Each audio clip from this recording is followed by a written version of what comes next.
My great pleasure to introduce an old friend, former member of Congress, former Speaker of the United States House of Representatives, and former presidential candidate, Newt Gingrich. Thank you for being involved in the struggle for a free Iranian future. I can tell you that with all of you who are here, all the way to the back, the entire crowd, that you are making an impact. I do not believe that delisting would ever have occurred without you being involved. And I want to commend your president-elect for her leadership in bringing together worldwide people who are committed to moving onward to freedom in Iran. So I thank all of you for being here.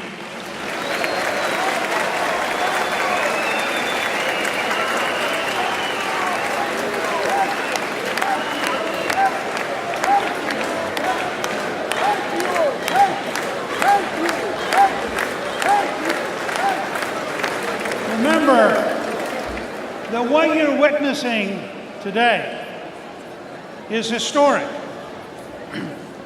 and is a tribute to the respect and the prestige that Mrs. Rajavi and the entire movement is getting. Today, in one day, you will hear from General Jones, General Shelton, General Casey, General Conway, General Wald, Colonel Martin, Colonel McCloskey, Colonel Cantwell, Colonel Johnson.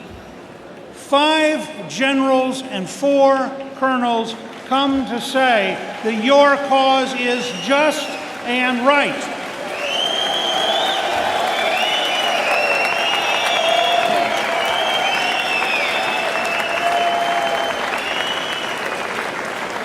And they will say, the United States gave its word, the United States' honor is at stake, the United States signed a contract with the residents of Camp Ashraf, and that is why the United States should lead the effort to have a one-time airlift out of Iraq to a safe place and then resettle from a safe place, but not attempt over a number of years to gradually draw down Camp Liberty, which is very, very dangerous, and I think a betrayal of America's word to the people who trusted in the United States.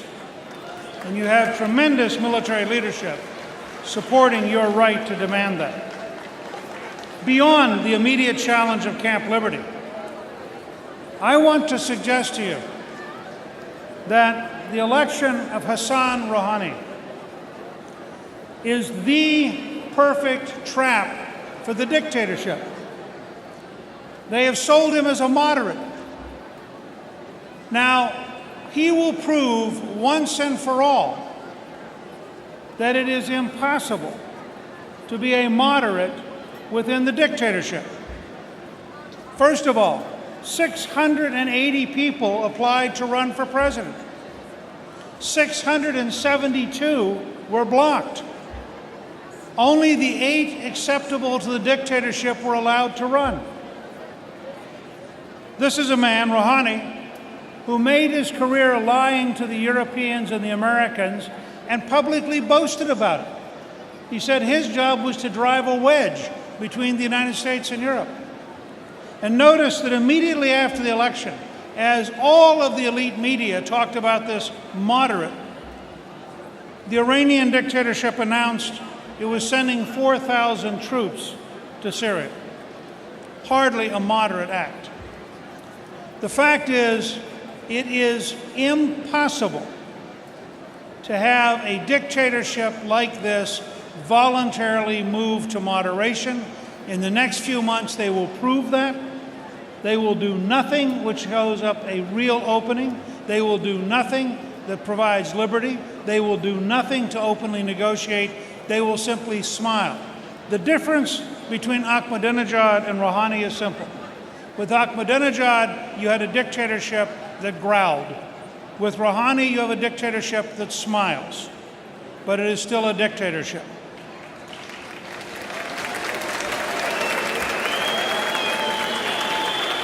Your slogan for this meeting is the correct one.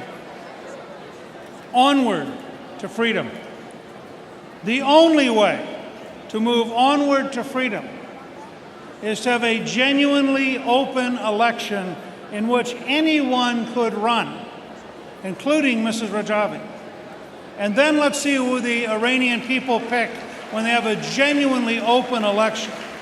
And until we have a genuinely open election, we need to remind the world again and again, this is a dictatorship, it is dangerous, it is unreliable, and the only correct strategy is to replace it with a new government dedicated to freedom. And I believe the 10 principles of your platform are as solid and idealistic as any in the world for that movement. So I commend you, I thank you, I urge you, do not give up, do not slow down, do not lose faith.